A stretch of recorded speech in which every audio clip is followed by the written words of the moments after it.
পারিশ্রমিকের বৈষম্য নিয়ে অভিনেতা অভিনেত্রীদের চর্চা কম হয়নি। এর পাশাপাশি আলোচনায় উঠে আসে প্রথম সারির নায়িকাদের পারিশ্রমিকও। এ কথা স্বীকার করেছেন বহু বলিউড অভিনেত্রী।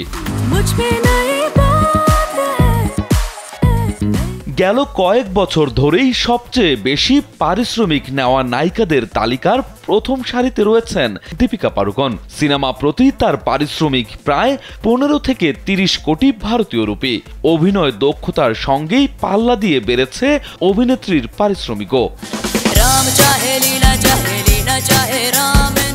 বলিউড আকাশ থেকে উড়াল দিয়ে হলিউডে আসন নিলেও প্রিয়াঙ্কা চোপড়ার কদর এতটুকুও কমেনি। স্যান্ডেলিনা সো রূপচর্চায় আভিজাত্য। এরপরও কাজ করেছেন একাধিক সিনেমায়। সর্বোচ্চ পারিশ্রমিক পাওয়া অভিনেত্রীদের মধ্যে দীপিকার ঠিক পরেই রয়েছে তার অবস্থান। ছবি প্রতি 15 থেকে 25 কোটি ভারতীয় রুপি নেন এই অভিনেত্রী।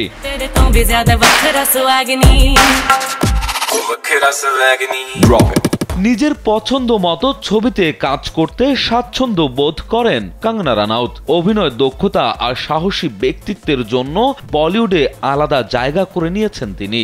জড়িয়েছেন নানা বিতর্কেও। সর্বোচ্চ পারিশ্রমিক প্রাপ্ত অভিনেত্রীর তালিকায় তার অবস্থান প্রিয়াঙ্কার পাশেই। সিনেমা প্রতি তিনিও নেন প্রায় 15 থেকে 27 কোটি ভারতীয় রুপি।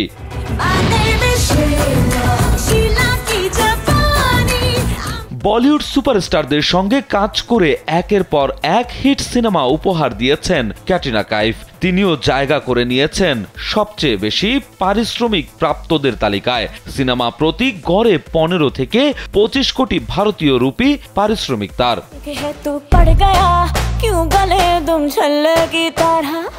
স্টার কিড খেতাব নিয়ে নানা সময় ট্রল হলেও অভিনয় দক্ষতা দিয়ে নিজেকে প্রমাণ করেছেন আলিয়া ভাট।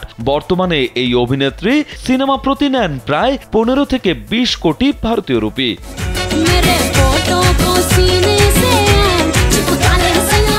দীপিকা আলিয়ার আগেই সিনে দুনিয়ায় পা রেখেছেন কারিনা কাপুর। একের পর এক হিট সিনেমা উপহার দিয়েছেন সিনেপ্রেমীদের। হিট সিনেমার তালিকায় এগিয়ে থাকলেও পিছিয়ে গেছেন পারিশ্রমিক নেওয়ার তালিকায়। বর্তমানে তিনি এক একটি সিনেমার জন্য নেন 8 থেকে 18 কোটি ভারতীয় রুপি।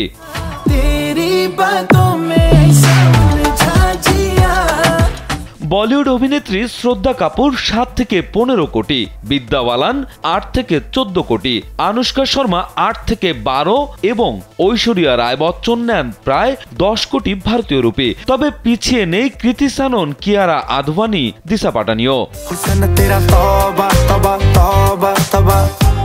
রাজু আহমেদ, কালবেলা।